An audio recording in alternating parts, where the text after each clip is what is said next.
เม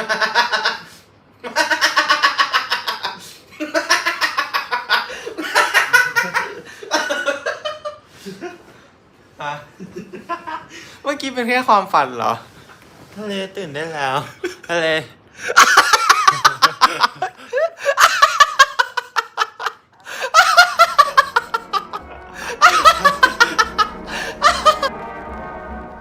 ก็สวัสดีครับตอนนี้พวกเราอยู่ในรายการสัมภาษณ์งานอาจารย์รจนานะครับก็ในวันนี้นะครับเราจะมาสัมภาษณ์งานอะไรไม่ใช่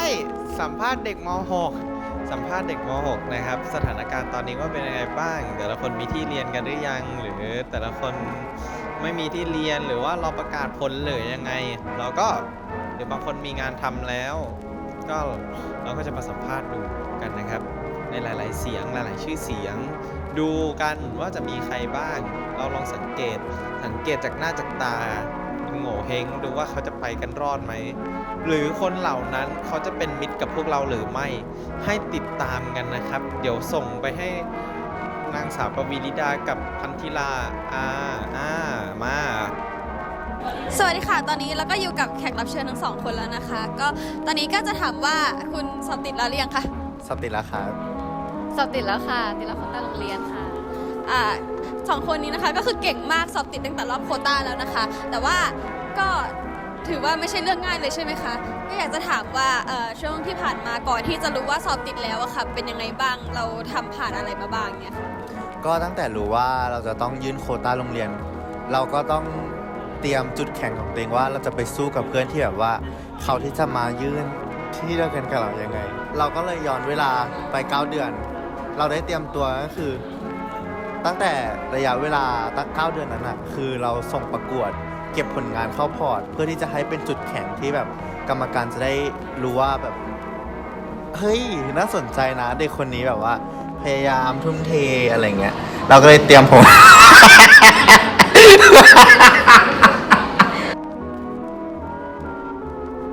เราก็เลยเตรียมผลงาน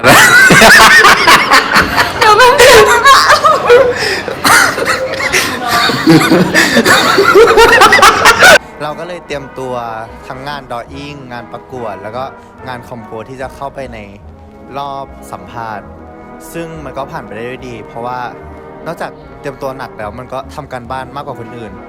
ถึงช่วงนั้นถึงระยะเวลาที่ผ่านมามันจะเหนื่อยมากแต่ผลสุดท้ายคือเราทำได้แบบมันสอบติดก็คือโล่งมาส่วนของคุณปิมบ้างนะคะช่วงเวลาที่ผ่านมาก่อนที่จะรู้ผลเป็นยังไงบ้างเหรอคะค่อนข้างเครียดเลยค่ะเพราะว่าคือพอมันอยู่กับเราอยู่หอใช่ไหมคะแล้วว่าอยู่คนเดียวอะไรเงี้ยเราก็จะคิดมากค่ะว่าเราติดแล้วยังเราจะทำได้หรือเปล่าผลงานเราจะดีพอหรือเปล่าอะไรเงี้ยค่ะค่อนข้างเครียดเลยค่ะแต่ว่าพอรู้แล้วว่าติดก็โล่งค่ะรู้สึกว่าที่ทำมาทุกอย่างคุ้มแล้วค่ะถือว่าเก่งมากๆเลยนะคะทั้งสองคนหายไปแล้วไอ้บ้าทุกท่านถือว่าเก่งกันมากเลยนะคะทั้งสองคนก็แสดงความยินดีกับทั้งคู่ด้วยนะคะแล้วก็อีกหนึ่งคำถามก็คืออยากให้กำลังใจคนที่ยังสอบไม่ติดหรือว่ากำลังจะไปต่อในรอบต่อๆไปนะคะก็ให้กำลังใจเพื่อนๆหน่อยค่ะเราเชื่อว่าโอกาสเป็นของคนที่พร้อมเสมอถ้าหากเรารู้จุดแข็งตัวเองรู้จุดด้อยของตัวเองแล้วเราเตรียมตัวมาอย่างดีคือแบบเราไม่ต้อง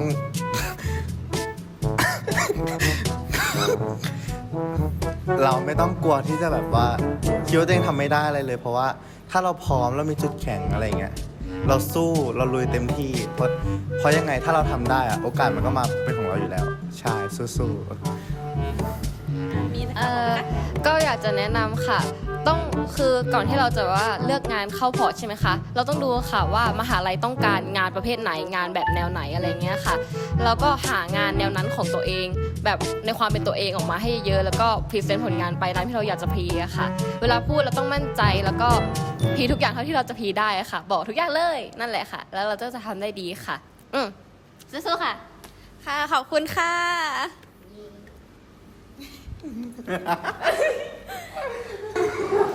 เป็นคนตัดต่อวิดีโอสวัสดีค่ะตอนนี้ก็อยู่กับแขกรับเชิญทั้งสองคนนะคะ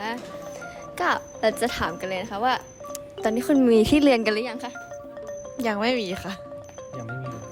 มีส่งที่ไหนไปบ้างคะ มีที่ศิลปากรค่ะ แล้วก็จุฬา คิดว่าจะยื่นคะแนนที่เดียวเลยก็คือจุฬาลงกรณ์มหาวิทยาลัย ค่ะ แล้วตอนนี้เป็นช่วงเวลาที่เรากำลังรออยู่ใช่ไหมคะ ทุกคนเตรียมตัวกันยังไงบ้างคะ ก็สำหรับเราตอนนี้ก็จะเหลือแค่ไปสัมภาษณ์ของศิลปากรค่ะ ส่วนจุฬาจะเหลือประกาศค่ะ ก็ตอนนี้ก็สิ่งที่สำคัญที่สุดคือการอ่านหนังสือสอบ แล้วก็การเตรียมสอบอย่างหนักหน่วง เพราะว่าเราต้องสอบในช่วงเวลานี้แล้วก็ในช่วงต้นปีหน้า ค่ะสำหรับเพื่อนๆที่กำลังรอผลประกาศอยู่ทุกคนอยากให้กำลังใจเขายังไงดีคะ ก็เชื่อมั่นมั่นใจว่าเราทำได้ค่ะ ทัดอินโฟเซต ก็แล้วแต่บุตรกรรมแล้วกันเนาะอืม ค่ะ ขอบคุณค่ะ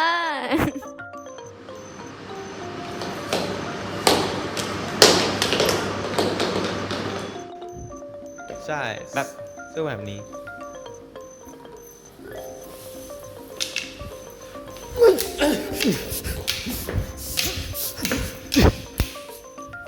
ก็เป็นยังไงกันบ้างล่ะครับสำหรับการสัมภาษณ์เหล่านักเรียนม .6 ที่ได้ให้สัมภาษณ์กับพวกเราวันนี้ต้องขอบคุณมากที่ให้สัมภาษณ์กับพวกเรา ใช่ รู้สึก ดู ยั จาก งไง สถานการณ์แล้วรู้สึกว่าเป็นไงบ้างครับสำหรับนักเรียนม .6 ของเราปีนี้อนาคตของพวกเราความหวังของพวกเรา ที่จะเป็นอนาคตของชาติ เป็นอนาคตของโลกให้พวกเรา คิดว่าเป็นยังไงบ้างครับ รู้สึกว่ากดดันเหมือนกันนะครับ คือผมรู้สึกเหนื่อยแทนเด็กๆเหล่านี้เลย เพราะว่า ผมเข้าใจนะพระ เขาก็ ผม ถูก รู้สึ คาดหวังจากพ่อแม่แล้วก็คนรอบข้างเหมือน จาก กัน ญาติพี่น้องอะไร ใช่ คือทั้งคาดหวังในตัวเองด้วย ไม่ใช่ว่าคนอื่นที่จะคาดหวังเราคาดหวังในตัวเอง แต่ว่า ใช่ ไม่อยากให้ท้อกัน ใช่ คือท้อได้แต่อย่าถอย ใช่ แต่ เพราะ ท้อ ว่าถ้าถอยเดี๋ยวมีดีจะล้ม ถ้าเป็นตากล้อง ใช่ แล้วถอยอย่างเงี้ยเดี๋ยว ใช่ จะไปชนอย่างอื่นหมายถึงตากล้องอ่ะ ใช่ ใช่ครับ ซึ่งอย่าถอย หรือจะถอยก็ให้มีคนมองข้างหลังด้วย เพราะว่าเดี๋ยวมีดีเนี่ยตากล้องจะไปชนของ ใช่ ครับ ก็สำหรับวันนี้ก็ขอบคุณมากสำหรับนักเรียนทุกคนม .6 ที่ให้สัมภาษณ์เรา ขอบคุณจริงๆครับ ก็สำหรับวันนี้เรามาดูสถานการณ์กันดีกว่า ว่าเป็นยังไงกันบ้างดูจากสถานการณ์แล้ว รู้สึกว่าน่าเป็นห่วงหรือว่าเฮ้ยเราคาดหวังกับพวกเขาได้ รู้สึกคาดหวังได้นะตอนนี้คือรู้สึกว่าทุกคนมีที่เรียนกันแล้ว แล้วก็ คนที่ยังไม่มีที่เรียนเขาก็น่าจะดิ้นรนหากันได้แหละ แต่ว่าคือยังไงก็ตามคือเหมือนว่า